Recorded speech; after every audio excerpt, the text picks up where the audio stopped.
ओम शांति। आज 8 जनवरी 2025 के साकार मधुर महावाक्य हैं।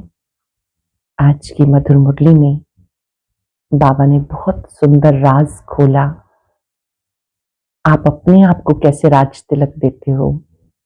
इस संगम युग पर हर एक आत्मा को अपने लिए स्वयं पुरुषार्थ करना है।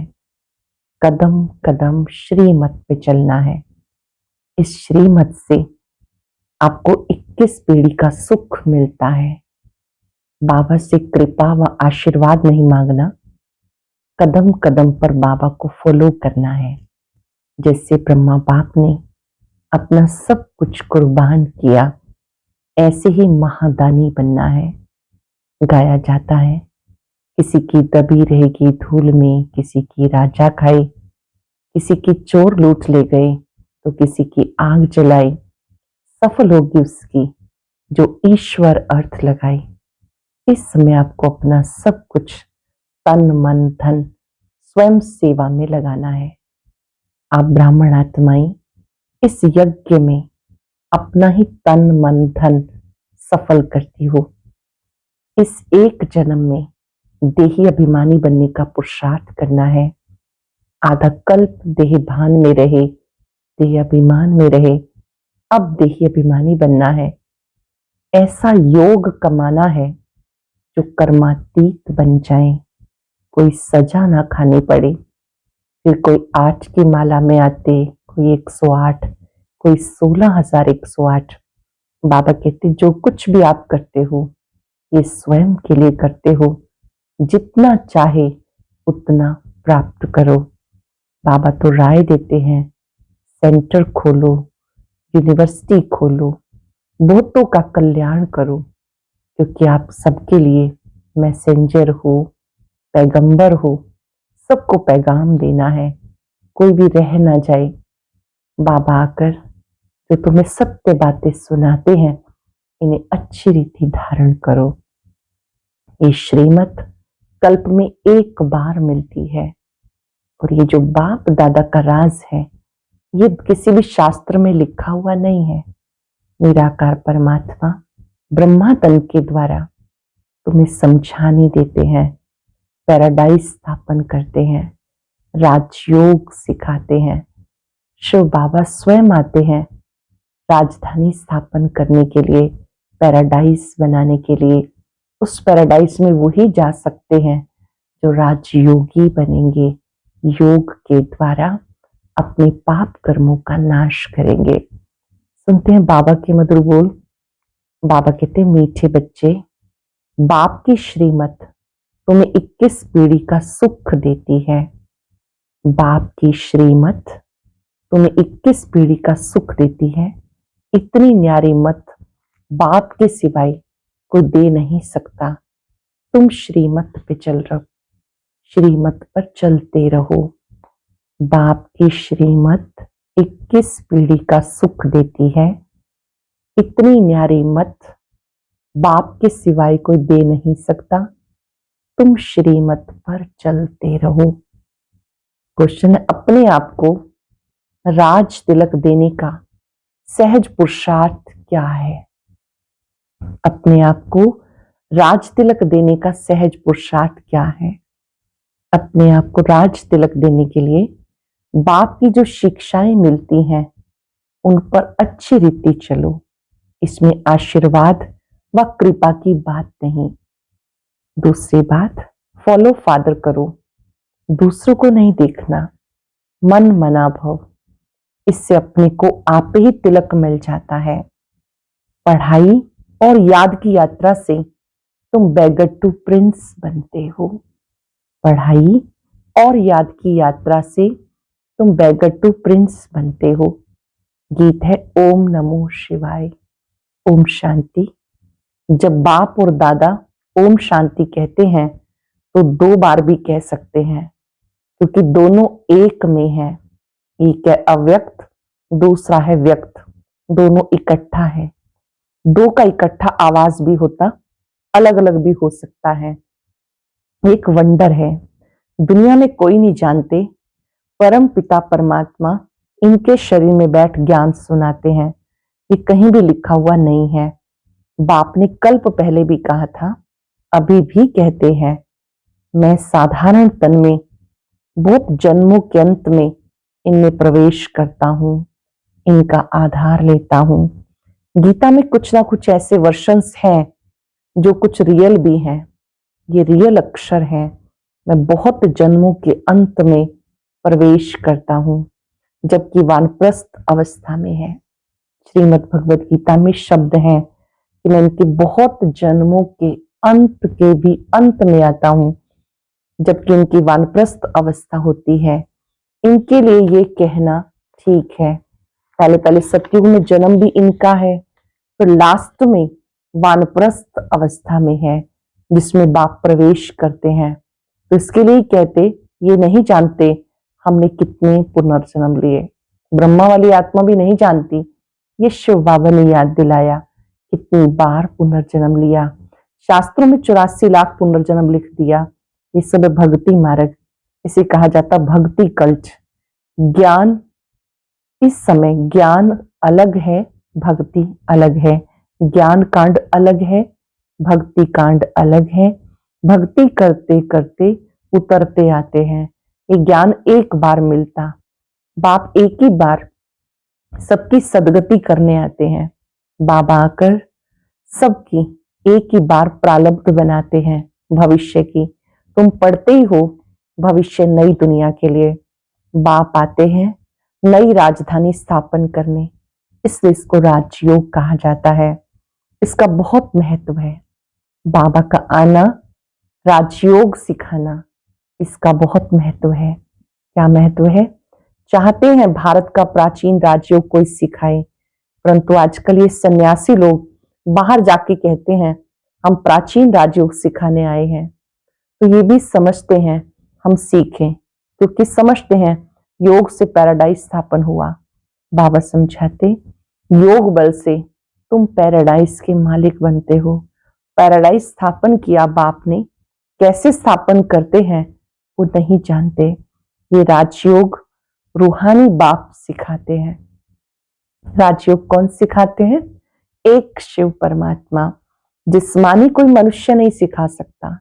आजकल अडल्ट्रेशन, करप्शन बहुत है, इसलिए बाबा ने कहा मैं पतितों को पावन बनाने वाला हूं, जरूर फिर पतित बनाने वाला भी कोई होगा। अब तुम जज करो, बरोबर ऐसे है ना? बाबा पावन बनाते तो पतित कौन बनाता है? अब तुम जज कर सकते हो, बरोबर ऐसा है ना? मैं ही आकर सब वेदों शास्त्रों का सार सुनाता हूं। ज्ञान से तुम्हें 21 जन्मों का सुख मिलता है। भक्ति मार्ग में है अल्पकाल क्षण भंगुर सुख। यह 21 पीढ़ी का सुख जो बाबा आकर देते हैं। बाप तुम्हें सदगति के लिए जो श्रीमत देते वो सबसे न्यारी है। सदगति के लिए जो श्रीमत देते वो सबसे न्यारी है। ये बाप सबकी दिल लेने वाला है। जैसे वो जड़ दिलवाड़ा मंदिर है, ये फिर चैतन्य दिलवाड़ा है। एक्यूरेट तुम्हारी एक्टिविटी के चित्र बने हुए हैं। इस समय तुम्हारी एक्टिविटी चल रही है। दिल वाला बाप मिला है, सबकी सदगति करने वाला, सबका दुख हरकर सुख देने वाला, सबका दुख हरकर सुख देने वाला। कितना ऊंचते ऊंच गाया हुआ है। ऊंचते ऊंच भगवान शिव की महिमा है।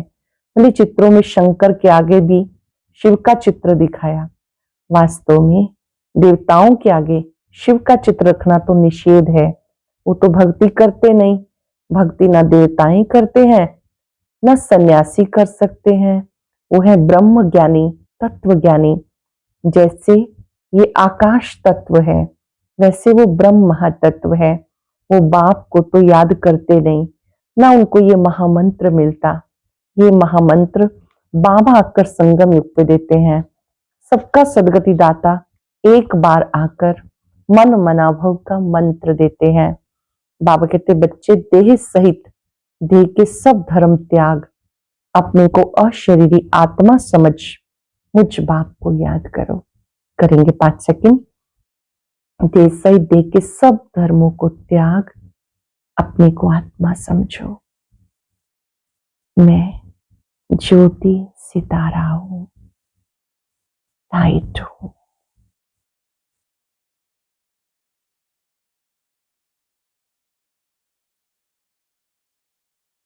बाबा कहते चलते फिरते प्रैक्टिस करते रहो कि मैं ज्योति बिंदु आत्मा हूं, पार्ट बचा रही हूं। कितना सहज समझाते। राम राज्य के कारण तुम सब देह अभिमानी बने, अब बाबा तुम्हें आत्म अभिमानी बनाते। अपने को आत्मा समझ मुझ बाप को याद करते रहो तो आत्मा में जो खाद पड़ी है वो निकल जाए। सतों प्रधान से सतों में आने से कलाएं कम हो जाती हैं। सोने की भी कैरेट होती है ना। अब तो कलयुग अंत में सोना देखने में नहीं आता, सत्युग में सोने के महल होते हैं। कितना रात दिन का फर्क है। उसका नाम है गोल्डन एज वर्ल्ड। वहां ईंट पत्थर आदि का काम नहीं होता। बिल्डिंग बनती तो उसमें भी सोने चांदी के सिवाय और कीचड़ पट्टी नहीं होती है। वहां साइंस से बहुत सुख है, ये भी ड्रामा बना हुआ है। इस समय साइंस घमंडी है, सत्युग में घमंडी नहीं कहेंगे। वहां तो साइंस से तुम्हें सुख मिलता है, यहाँ अल्पकाल का सुख, फिर इससे भी बड़ा भारी दुख मिलता। बॉम्ब शादी ये सब विनाश के लिए बनाते, बॉम्ब्स बनाने के लिए फिर दूसरों को मना करते हैं और खुद बनाते रहते हैं। समझाते भी हैं इन बॉम्ब से हमारी ही मौत होनी है, लेकिन फिर भी बनाते रहते हैं। तो बुद्धि मारी हुई है ना, अंदर में समझते हैं कि विनाश होगा इससे, फिर भी बनाते रहते हैं। बॉम्ब शादी बनाते, ये सब ड्रामा में नूंद है, बनाने के सिवाय रह नहीं सकते। मनुष्य समझते इन बॉम्ब से हमारा ही मौत होगा, परंतु पता नहीं कौन प्रेरित कर रहा है। हम बनाने बगैर रह नहीं सकते, जरूर बनाने ही पड़े। विनाश की भी ड्रामा में नूंद है। कितना भले कोई पीस प्राइज दे, परंतु पीस स्थापन करने वाला एक बाप है। शांति सागर बाप ही शांति सुख पवित्रता का वर्षा देते हैं। सतयुग में है बेहद की संपत्ति, वहां दूध घी की नदियां बहती हैं। विष्णु को क्षीर सागर में दिखाते, ये भेंट की जाती। कहाँ वो क्षीर सागर, कहाँ ये विशेष सागर। भक्ति में फिर तालाब आदि बनाकर उसमें पत्थर पर विष्णु को सुला देते। भक्ति में कितना खर्चा करते, waste of time, waste of money करते। देवियों की मूर्तियां कितना खर्चा करके बनाते हैं, फिर समुद्र में डुबो देते हैं। पैसे वेस्ट हुए ना, ये गुड़ियों का खेल है। कोई के भी ऑक्यूपेशन का किसी को पता नहीं। अब तुम किसके भी मंदिर में जाओ तो तुम हर एक ऑक्यूपेशन जानते हो। बच्चों को मना नहीं कहीं भी जाने की। आगे तो बेसमझ बनकर जाते थे, अभी सेंसिबल बनकर जाते हो। तुम कहेंगे हम इनके 84 जन्मों को जानते हैं। देवी देवताओं के पास मंदिर में जब जाते हैं तब आप उनके 84 जन्मों को जानते हो। भारतवासियों को श्री कृष्ण के जन्म का पता नहीं। तुम्हारी बुद्धि में सारी नॉलेज है, ये नॉलेज सोर्स ऑफ इनकम है। वेद शास्त्र आदि में कोई एम ऑब्जेक्ट नहीं, स्कूल में हमेशा एम ऑब्जेक्ट होती है। इस पढ़ाई से तुम कितने साहूकार बनते हो। ज्ञान से होती है सदगति, इस नॉलेज से तुम संपत्तिवान बन जाते हो। इस नॉलेज से तुम संपत्तिवान बनते हो। तुम कोई भी मंदिर में जाएंगे तो झट समझेंगे कि किसका यादगार है। जैसे दिलवाड़ा मंदिर है, वो है जड़, ये है चैतन्य। वो जैसे यहाँ झाड़ में दिखाया वैसा मंदिर बना हुआ है। नीचे तपस्या में बैठे हैं, ऊपर छत में सारा स्वर्ग है। बहुत खर्च से बनाया हुआ है। यहाँ तो कुछ भी नहीं। भारत 100% सॉल्वेंट पावन था, अभी भारत 100% इंसॉल्वेंट पतित है।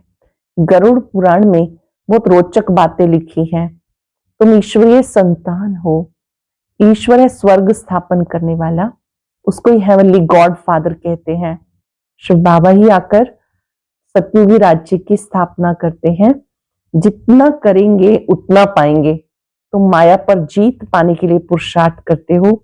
हर एक को अपना तन मन धन भारत को स्वर्ग बनाने में खर्च करना होता है। जो बाबा के बच्चे बनते हैं उन्हीं को ही अपना तन मन धन लगाना है, ऐसे किसी नए को तो नहीं कह सकते।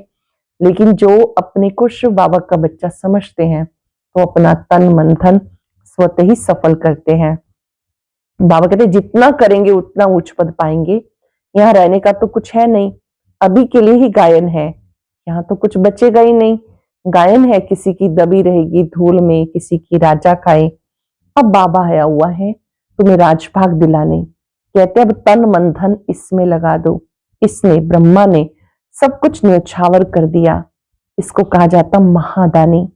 विनाशी धन का दान करते हैं तो अविनाशी धन का भी दान करना होता है। जितना जो दान करे, नामी ग्रामी दानी होते हैं। कहते फलाना बड़ा फिलांथ्रोपिस्ट था, नाम तो होता है ना, वो इनडायरेक्ट ईश्वर अर्थ करते हैं। राजाई नहीं स्थापन होती, अभी तो राजाई स्थापन होती, इसलिए कंप्लीट फिलांथ्रोपिस्ट बनना है, महादानी बनना है। भक्ति में गाते थे हम वारी जाएंगे, कुर्बान जाएंगे। इसमें खर्चा कुछ नहीं, गवर्नमेंट का कितना खर्चा होता। यहाँ तो तुम जो कुछ करते हो अपने लिए, फिर चाहे 8 की माला में आओ, चाहे 108 में आओ, चाहे 16,108 में आओ, 5वीं डोनर बनना है। ऐसा योग कमाओ जो कर्मातीत अवस्था को पालो। ऐसा योग कमाओ, इतनी कमाई करो कि कर्मातीत अवस्था को पालो, फिर कोई सजा ना खाओ। तुम सब वॉरियर्स हो, तुम्हारी लड़ाई है रावण से, कोई मनुष्य से नहीं। नापास होने के कारण 2 कला कम हो गई। त्रेता को 2 कला कम स्वर्ग कहेंगे। पुरुषार्थ करना चाहिए बाबा को पूरा फॉलो करने का। क्या पुरुषार्थ करना है? मन बुद्धि से सरेंडर होना है। बाबा सब कुछ आपका है। बाबा कहेंगे ये सर्विस में लगाओ, मैं जो तुमको मत देता हूं वो कार्य करो। यूनिवर्सिटी खोलो, सेंटर खोलो, भूतों का कल्याण हो जाएगा। सिर्फ मैसेज देना है, बाप को याद करो, वर्षा लो। मैसेंजर पैगंबर तुम बच्चों को कहा जाता। सबको मैसेज दो कि बाप ब्रह्मा द्वारा कहते हैं मुझे याद करो तो तुम्हारे विकर्म विनाश होंगे, जीवन मुक्ति मिल जाएगी। अभी है जीवन बंद, फिर जीवन मुक्त होंगे। बाबा कहते हैं मैं भारत में आता हूं, ये ड्रामा अनादि बना हुआ है। कब बना, कब पूरा होगा ये प्रश्न नहीं उठ सकता। ये ड्रामा अनादि चलता रहता है। आत्मा कितनी छोटी बिंदी है और उसमें अविनाशी पार्ट ढूंढा हुआ है। कितनी गुह्य बातें हैं। स्टार मिसल छोटी बिंदी है। माताएं यहाँ मस्तक पर तिलक देती हैं, बिंदी लगाती हैं। अब तुम बच्चे पुरुषार्थ से अपने आप को स्वयं राज तिलक दे रहे हो। तुम बाप की शिक्षा पर अच्छी रीति चलेंगे तो जैसे कि अपने को राज तिलक दे रहे हो। शिक्षाओं पर अच्छी रीति चलना, ये स्वयं को राज तिलक देना है। ऐसे नहीं कि इसमें आशीर्वाद या कृपा होगी, नहीं, तुम अपने को राज तिलक देते हो। असल में राज तिलक है फॉलो फादर करने का पुरुषार्थ करना है, दूसरों को नहीं देखना। यह है मन मना भव, जिससे अपने को आप ही तिलक मिलता, बाप नहीं देते। यह है ही राजयोग। तुम बैगर टू प्रिंस बनते हो तो कितना अच्छा पुरुषार्थ करना चाहिए, इसको भी फॉलो करना है। ये भी समझ की बात है, पढ़ाई से कमाई होती है। ये जो पढ़ाई है इससे कमाई होती है। जितना जितना योग उतनी धारणा होगी। योग में मेहनत है, इसीलिए भारत का प्राचीन राजयोग गाया हुआ है। बाकी गंगा स्नान करते करते आयु भी चली जाए तो भी पावन नहीं बन सकते हैं। बाप आकर तुम्हें भक्ति का फल देते हैं। गरीब निवास है ना, खुद ईश्वर आकर गरीबों को विश्व की बादशाही देते हैं।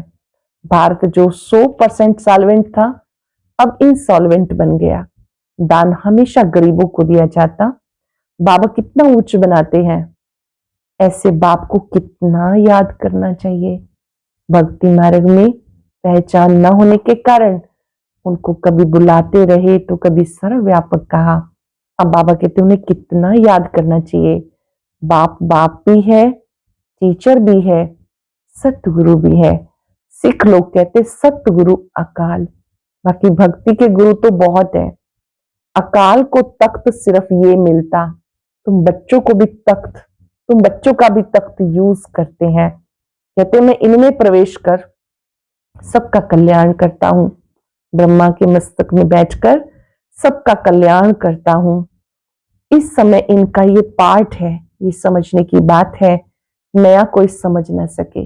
निराकार शिव बाबा ब्रह्मा बाबा की भ्रिकुटी में बैठकर तख्त को यूज कर सबका कल्याण करते हैं, सबको संदेश देते हैं।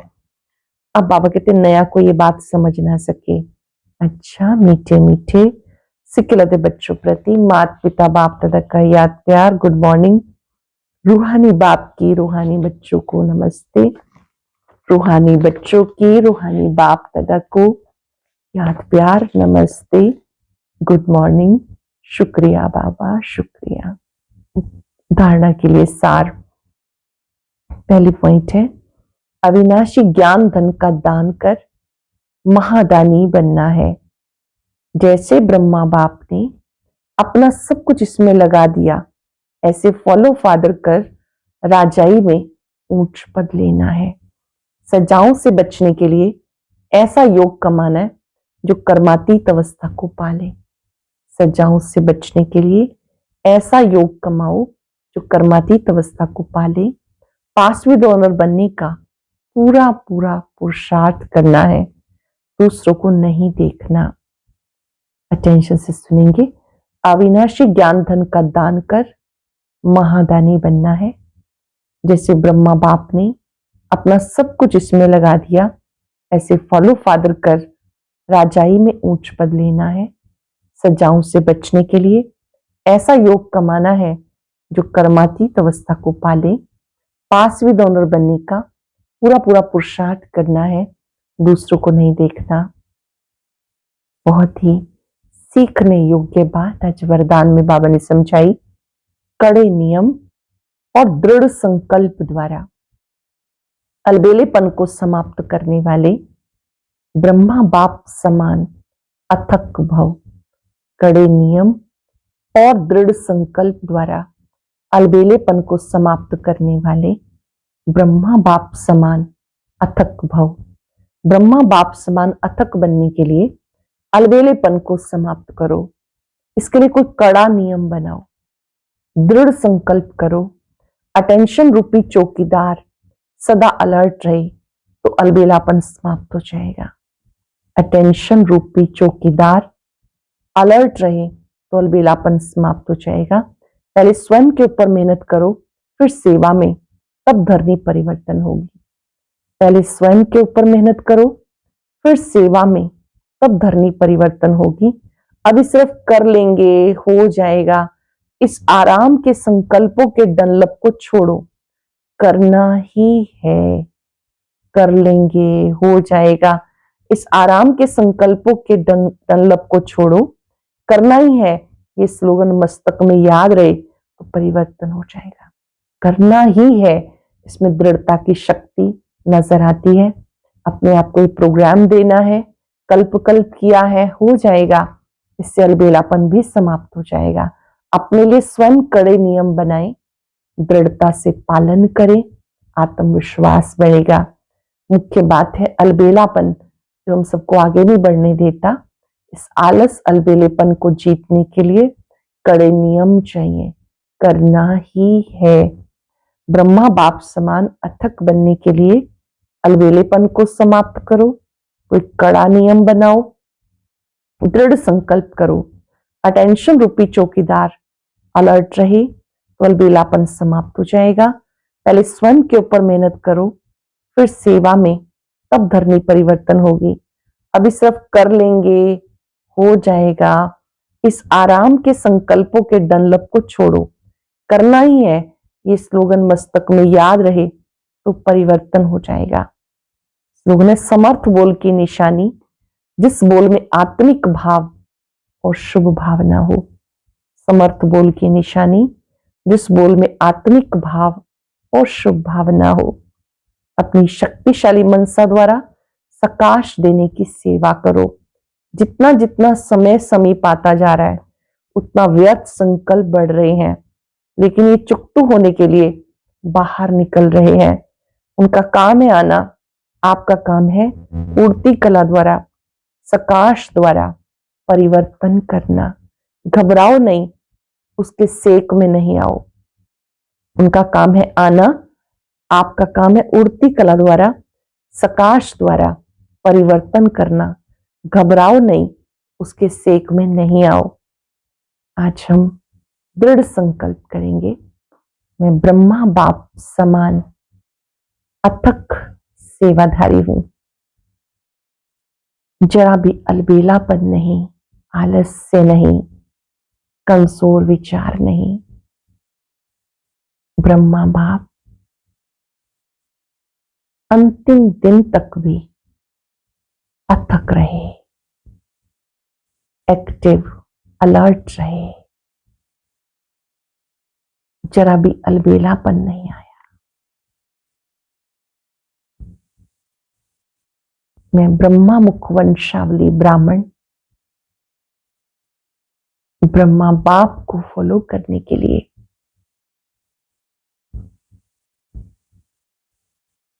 स्वयं ही दृढ़ता का पालन करने वाला हूं।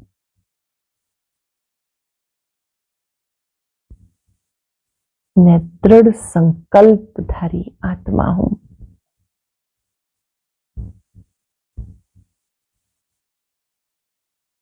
मुझे स्वयं परिवर्तन करना ही है। कल्प कल्प किया है, अब भी करना ही है। करना ही है, इस शब्द में बहुत ताकत है। शब्दों में भी शक्ति होती है, अपने को ऊंचा उठाने की, अलबेलेपन को समाप्त करने की। करना ही है, इस संकल्प में बहुत ताकत है। बाबा से दृष्टि लें, मुझे आप जैसा अथक सेवाधारी बनना है। आलस अलबेलापन समाप्त। बाबा से शक्ति लेकर अपनी दृढ़ता की शक्ति को बढ़ाएं। शुक्रिया बाबा। ओम शांति। अब आज का अव्यक्त इशारा और ज्ञान मोती भी अवश्य सुने।